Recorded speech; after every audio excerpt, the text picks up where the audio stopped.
জল ঢোলাও নই, বেলে পড়াও নই। আমি একটা এমন সাপ, এখন ছোট ছোট ইঁদুর ধরে বেড়াই। দার্জিলিং লোকসভা কেন্দ্রে বিজেপি প্রার্থী রাজু বিস্তার সমর্থনে খড়িবাড়ির বাতাসিতে সভা করলেন বিজেপি নেতা মিঠুন চক্রবর্তী। সভা থেকে নিজ ছন্দেই স্লোগান মিঠুনের, ভোট দেওয়ার আগে চিন্তা করার আবেদন জানান জনগণকে। বিজেপি পার্টি চুরি করেনি, নাম না করে তৃণমূলকে কটাক্ষ, গরু পাচার, রেশন চুরি, শিক্ষাক্ষেত্রে দুর্নীতি করছে তারাই। এদিন তিনি বলেন, আমি জল ঢোড়া নই, বেলি বোড়াও নই, আমি একটা এমন সাপ, এখন ঝরে ঝরে ইঁদুর ধরে বেড়াই, নাম তুফান। এবার বারবার আসবো, আমি সেই মহাগুরু যে খবর দেখবো না, খবর পড়ে না, শুধু খবর তৈরি করে। আমি জল ঢোলাও নই, বেলে পড়াও নই, আমি একটা এমন সাপ, এখন ছোট ছোট ইঁদুর ধরে বেড়াই।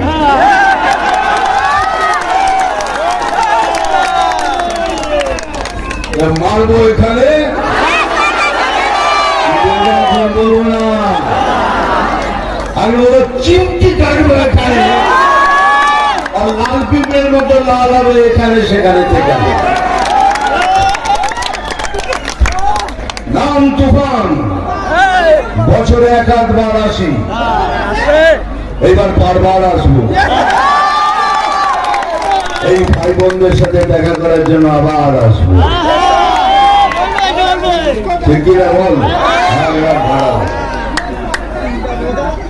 আমি কিরম জানেন তো, আমি এলাম সেই মহাগুরু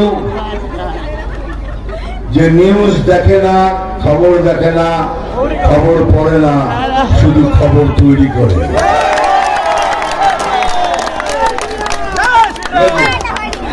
সবাই খুশি হয়ে গেছে। এখানে মিউজিক নেই যে ডান্স করতে পারবো না, এই ডান্সটা রেখে দিলাম, লালু জিতবে তখন আমার আসবো, তখন ডান্স করবো।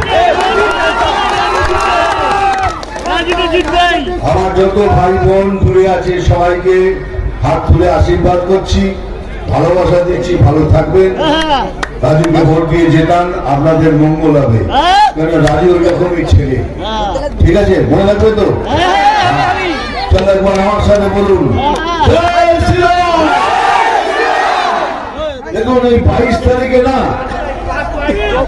সনাতনী জেগে উঠেছে। আমরা সব সনাতনী,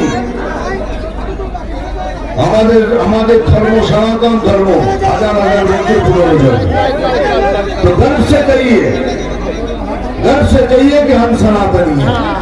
আমি যেমন বলি গর্ব করে আমি সনাতনী। আর রামনবমীর দিন আমাদের প্রধানমন্ত্রী সাহেব তার পুরো যে টিম আছে আর একটা দুর্ধর্ষ কাজ করেছে। সকালবেলার এই সূর্যদেব রাম লালার কপালে তিলক পরিয়ে চলে গেছে। ওই তিলক কিন্তু ভারতবর্ষের সমস্ত নাগরিকদের জন্য ভালো হবে। সেই জন্য রামকে প্রণাম করুন, আপনাদের সর্বশ্রেষ্ঠ ভগবান, তাকে প্রণাম জানিয়ে আবার দেখা হবে। Thank you very much. জয় হিন্দ। কি বলছেন? और नारा तो राजू लगाएगा, राजू पर मस्त नारा, राजू आओ सामने आओ, जोर से बोलो, बोले भारत माता के, जोर से दोनों हाथ ऊपर करके भारत